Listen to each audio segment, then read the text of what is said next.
The Washington Commanders had a trade deadline going out of business sale, except they're not, of course, going out of business, but everything must go at the deadline. Chase Young out the door to the San Francisco 49ers for a third-round pick. Montez Sweat out the door to the Chicago Bears for a second-round pick. David Harrison from Locked On Commanders joins me now. And David, I understand trading one of these guys, trading both. Why was that the decision this team made at this point in 2023? I mean, I think that it's a decision that doesn't seem like it makes a whole lot of sense from the outside looking in, and I understand that completely. But I think when you look inside the organization, there's a human factor to this business, right? That we don't really talk about a lot, and a lot of people don't really like to acknowledge. And usually you hear they get paid millions of dollars, they can get over it, and But part of the equation here is that Montez Sweat and Chase Young are they're best friends. Like, they're not just teammates; they are best friends. They hang out together, they spend time together, they talk every day, they train together. Like, they are best friends, and you could see talking to them after the Philadelphia Eagles game how emotional they were. Like, Montez Sweat was, more, outwardly emotional. I don't think he could control it, or hold it back as much. Chase Young was trying to hold it back or whatever. But like, it was something, and I think it was even Montez who even said, like, separating us is going to be detrimental. Like, if you ship one of them away, like, you're not getting the best of the other guy, and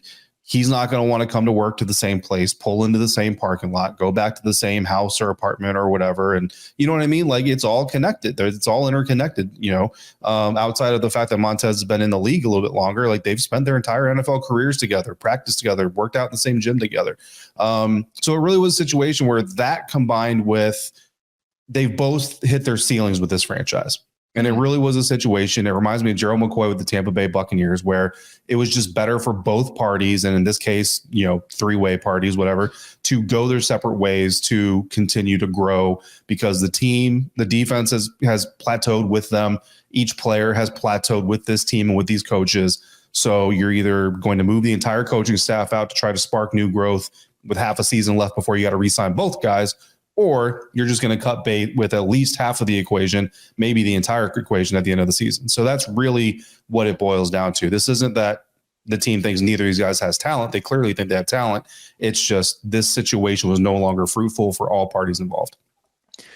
How does that affect the way that they're going to handle this offseason then? Because if you're not going to re-sign either Montez Sweat or Chase Young, now you have a massive hole rushing the passer on the outside. At least this has been one of the deepest defensive fronts in the league for a long time, in part because they had Sweat, Young, plus Daron Payne, Jonathan Allen, all of these guys.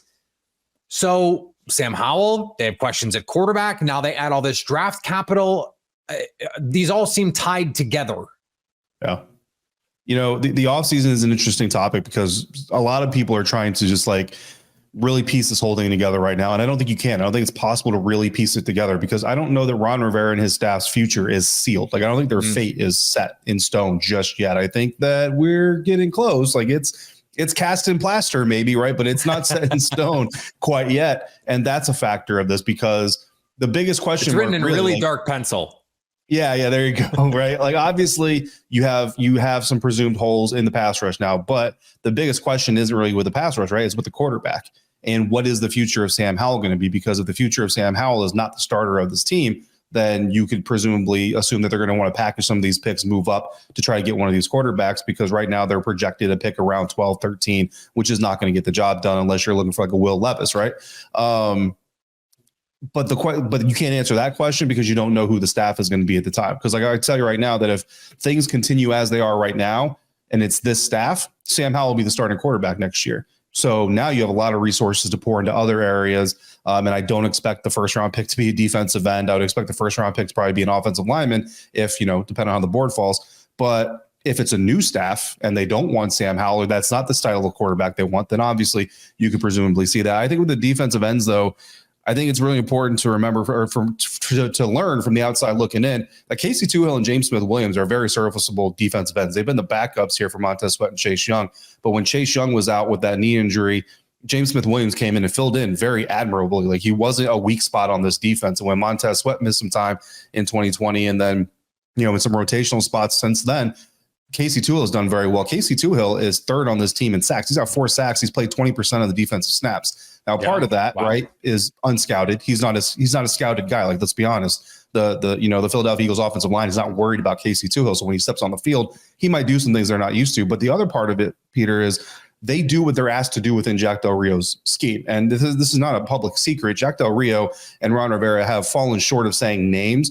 They've essentially come out and said that they have players on their team that aren't always doing what the play call and the scheme is asking them to do. And that causes problems, especially when you're a defensive end and you crash inside when you're supposed to have contain against a guy like Jalen Hurts. And I'm not saying that for a specific reason, but you look at the competition they're playing against. So when you have guys on the field that simply do their jobs and then they're playing around stars like John Allen, Daron Payne, that can actually make the unit almost look better at times. So we'll see how it turns out, but this isn't exactly the floor bottoming out on the pass rush.